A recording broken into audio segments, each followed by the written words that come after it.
तो सिस्टम को डेवलप करना पड़ेगा। कैसे डेवलप होगा? हमारी जागरूकता से, हमारी अलर्टनेस से, हमारी हेल्दी मीटिंग से। सुबह का मीटिंग क्यों इंपॉर्टेंट है?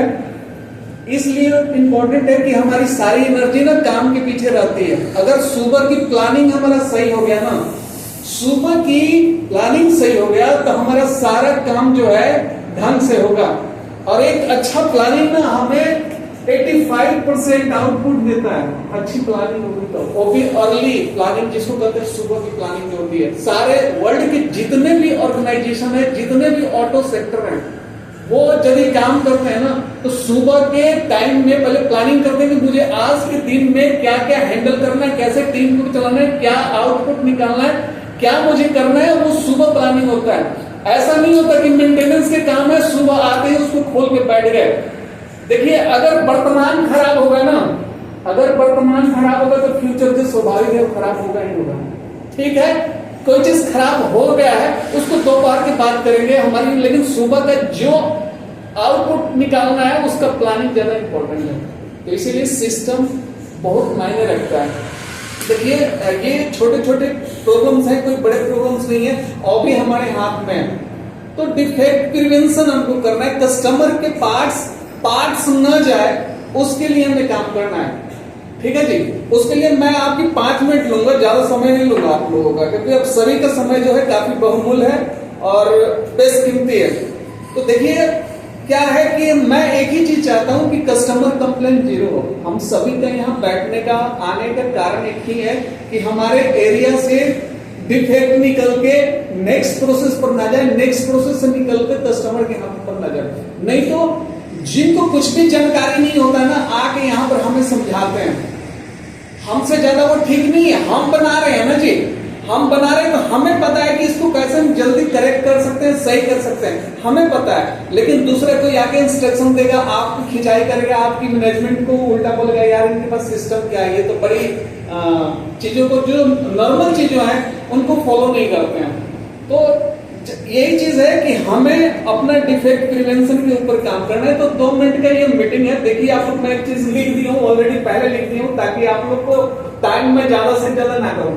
देखिए, डिफेक्ट प्रिवेंशन मतलब कि जो अवगुण है, नॉन कंफर्मिटी हमारे पार्ट में है, जैसे डायमेंशन अंडर साइज हो गया, ओवर साइज हो गया, विजुअल प्रॉब्लम हो गया, उसी को डिटेक्ट करना हमें करना है। तो पहले क्या है कि आप एक चीज मान लीजिए कि डिफेक्ट क्या होता है। डिफेक्ट एक नॉन कंफर्मिटी होता है।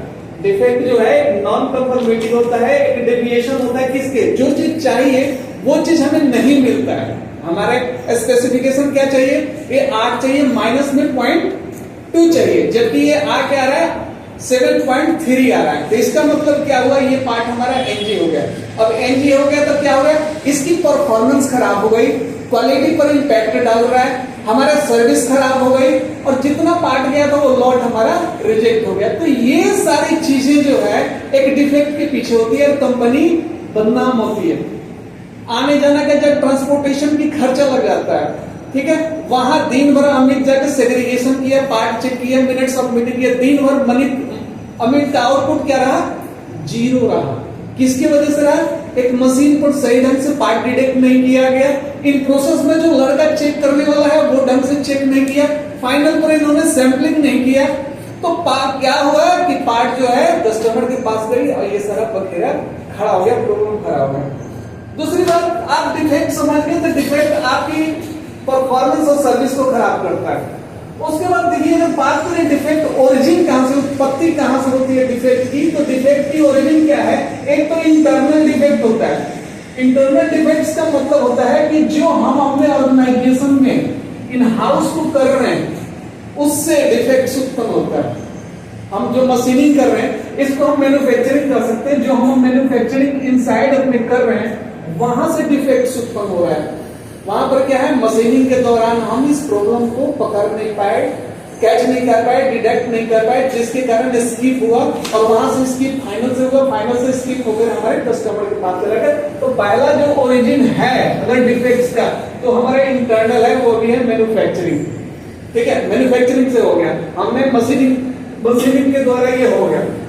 दूसरा बात है एक्सटर्नल डिफेक्ट्स। एक्सटर्नल डिफेक्ट्स कहने का मतलब है जो हमें सप्लायर है हमारा, जो भी सप्लायर हमें जॉब वर्क करके दे रहा है, मशीनिंग करके दे रहा है, उससे भी डिफेक्ट आ सकता है। उस रिसोर्सेस पर भी हमें काम करना है, उसके पार्ट को सैंपलिंग करना है, उसके पार्ट को चेक करना है कि उसकी हार्डनेस जो दे रहा है वो सही दे रहा है कि नहीं दे रहा है, जो मेरी स्पेसिफिकेशन है, कस्टमर के नीड्स है, ड्राइंग की रिक्वायरमेंट्स है, वो दे रहा है कि नहीं दे रहा है। तो वहां पर भी हमें आप इनकमिंग पर भी उस पार्ट को चेक कर सकते हैं, तब जाके कंट्रोल होगा।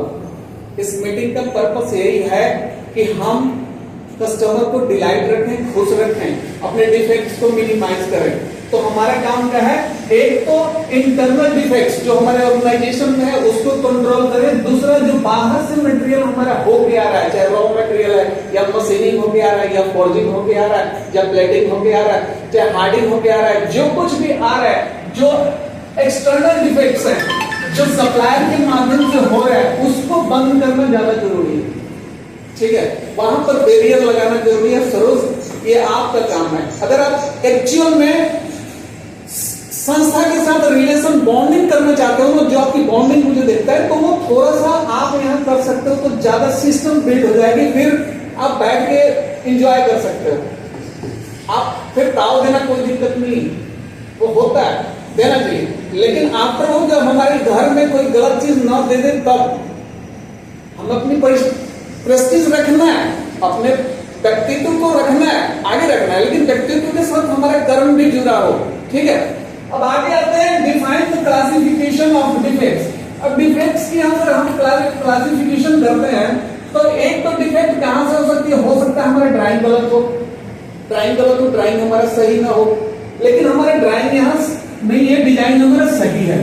प्रॉब्लम कहाँ क्रिएट हो रही है, एक तो हो रही है मैन्युफैक्चरिंग में, मशीनिंग करते समय हम डिटेक्ट नहीं कर पा रहे प्रॉब्लम को, और दूसरा है क्वालिटी का, क्वालिटी वाले का भी जो स्टैंडर्ड है हमारा सही नहीं है, वो क्वालिटी वाला भी प्रॉब्लम को, डिफेक्ट को नहीं पकड़ रहा है। डिजाइन हमारा सही है, जो हमारा डिजाइन बना हुआ है, ड्राइंग है, जो हमारा एसओपी है सही है, लेकिन दिक्कत कहाँ हो रही है, एक तो मैन्युफैक्चरिंग में दिक्कत हो रही है, दूसरा क्वालिटी में। तो यहाँ दोनों को अलाइन होकर काम करना है ताकि कस्टमर के पास डिफेक्ट्स न जाए। अगर आगे अगर बात करें चौथा में इंप्लीमेंटिंग क्वालिटी कंट्रोल, जितना भी हमारे वेरियस स्टेज है काम करने का, कौन कौन से है, इनकमिंग पर हमें ध्यान देना है, क्योंकि यहाँ के रास्ते से डिफेक्ट्स हमारे इन हाउस आ जाए, ऑर्गेनाइजेशन के भीतर आ जाएगा। दूसरा है इन प्रोसेस में जो पेट्रोलिंग का सिस्टम है, फर्स्ट पार्ट अप्रूवल है, लास्ट पार्ट अप्रूवल है, रैंडम इंस्पेक्शन है, सेंट्रलाइज इंस्पेक्शन है। अगर वो नहीं होगा इन प्रोसेस में क्वालिटी कंट्रोल के द्वारा, तो भी डिफेक्ट्स जनरेट होगा। ठीक है जी। और चौथा आता है, तीसरा आता है इसमें फाइनल स्टेज। मतलब फाइनल वाला व्यक्ति कोई भी मटेरियल आता, 5 पीस उठा के अगर वो उसको नहीं देखता है, विजुअल नहीं देखता है, बढ़िया से डाया हुआ नहीं चेक करता है, तो भी वो गलत करता है। क्योंकि हमें सारा पार्ट नहीं चेक करना है, चेक यही करना है कि 5 पीस हमने उठाया, 5 पीस हमने उठाया और उसका सारा चीज देख लिया, डायमेंशनल देख लिया और विजुअल देख लिया।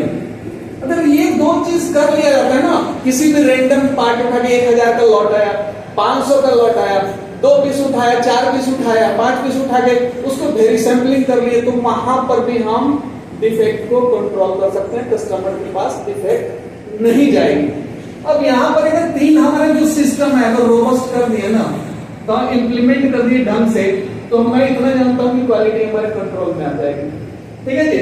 और बात है कि कोई भी ट्रेनिंग है, कोई भी बात अगर इम्प्लीमेंट की जाती है, तो ट्रेनिंग एंड अवेयरनेस हमें सभी जो हमारे साथ काम करने वाले लोग हैं, उत्पाद करने वाले लोग हैं, हमारे ऑपरेटर हो गए, उन सभी को बताना होगा कि भैया कल के डेट में ये भूपेंद्र जी ये अंडर साइज आया था, 0.5 अंडर साइज आया है, कैसे आया है, आगे से ऐसा नहीं बनना चाहिए। तो पार्ट उठा के 2 मिनट अपने टीम को जो हमारे साथ अलाइन है काम करें, अपने स्टाफ को जो भी आपके नीचे हैं, जो भी आपके नीचे ऑपरेटर्स हैं, उनको हाँ जी ये चीज गलत है, आपको क्या करना है, ये आगे से ऐसा चीज नहीं करना चाहिए। तो हमें प्रोडक्ट की डिफेक्ट के बारे में बताएंगे, तभी जाके वो भी समझेंगे कि हाँ जी इस पार्ट में प्रॉब्लम आया था, हमें इस चीज को रोकना चाहिए। ठीक है जी। उसके बाद जो क्वालिटी स्टैंडर्ड है उस पर भी बताना चाहिए। क्वालिटी का स्टैंडर्ड ये है, हमारा क्वालिटी का स्टैंडर्ड ये है कि हमें कस्टमर कंप्लेंट आने नहीं देना है। इन हाउस का मेरे इन हाउस का ट्रक सेक्शन का सीएनसी सेक्शन का पीपीएम मुझे 0 रखना है। 0 पीपीएम पर मैं काम करूंगा। ये मनोज का कमिटमेंट है, ये अखिलेश जी के कमिटमेंट है, ये भूपेंद्र जी के कमिटमेंट है कि मेरे एरिया में 0 पीपीएम होना चाहिए। तो वो क्वालिटी स्टैंडर्ड को आप लोगों को फॉलो करना है। ये तभी होगा जब आप अपने लोगों को अवेयर करें और बताएं। ठीक है जी। उसके बाद आता है कोलैबोरेट विद द सप्लायर्स। अगर सप्लायर हमें गलत चीज दे रहा है तो उसके साथ मिलकर उस डिफेक्ट को प्रिवेंशन करना है, रोकना है। उससे हमें मिनट्स ऑफ मीटिंग करना है, उसको सजेशन देना है कि भैया तेरे माल में मुझे ये चीज नहीं चाहिए, आगे से तू इसकी डायमेंशनल रिपोर्ट दे, मैकेनिकल रिपोर्ट दे। ठीक है, जो रिपोर्ट आती है केमिकल रिपोर्ट दे, जो चीज चाहिए अल्ट्रासोनिक रिपोर्ट दे, वो चीज चाहिए। कमी है तो उसको दूर करना है उसके साथ मिलकर। तो ये कुछ नियम्स हैं क्वालिटी कंट्रोल का। अगर हमारा प्रोसेस, अपना सिस्टम, अपने काम का तौर तरीके अगर इस माध्यम से हम अगर बदल लेते हैं, करने लगते हैं, तो मुझे आशा है ना हम कस्टमर कंप्लेन को रिड्यूस कर देंगे, खत्म कर देंगे। लेकिन हमें जगना होगा, हमें कितना ही काम करना है ताकि कस्टमर के पास कंप्लेन ना जाए। अगर आप लोग इतना काम करते हो तरीके से ना, तो मैं श्योर करता हूं कि विद इन 3 मंथ्स के बाद कस्टमर कंप्लेन बिल्कुल खत्म हो जाएगी। लेकिन ये तभी संभव है कि आप लोग जाके जागरूक होकर समझ के साथ इस चीज को करें, इस चीज को फॉलो करें। ठीक है, दिन भर कभी कभी क्या होता है, हम दिन भर भागते हैं, परेशान होते हैं, लेकिन उसका जब आउटपुट निकाला जाता है ना, कंक्लूजन किया जाता है ना, तो उसका 0 होता है। हर चीज में परेशान होने का मतलब यही है ना जी, ये भी किया, वो भी किया, ऐसे किया, लेकिन क्या वो रिजल्ट अंततः क्या हो रही है कि हमारा माल मटेरियल, डिफेक्ट मटेरियल स्किप होके नेक्स्ट स्टेज पर चला जा रहा है। तो वो चीज डिटेक्ट करना है हमें, उस चीज को डिटेक्ट करना है। उसी के लिए ये मीटिंग था और ये चीज मुझे आपको बताना था कि हमें सभी को मिलकर एक साथ इस संस्था को डिफेक्ट प्रिवेंशन बनाना है, डिफेक्ट को रोक देना है, क्वालिटी को एकदम रोबस्ट बनाना, मजबूत बनाना है, 0 डिफेक्ट की तरफ हमें चलना है। ठीक है भूपेंद्र जी, क्लियर है सारी बातें? ठीक है, तो मैं आशा करूंगा कि आप लोग फॉलो करेंगे, इस चीजों को मानेंगे। ठीक है, आप सभी का धन्यवाद।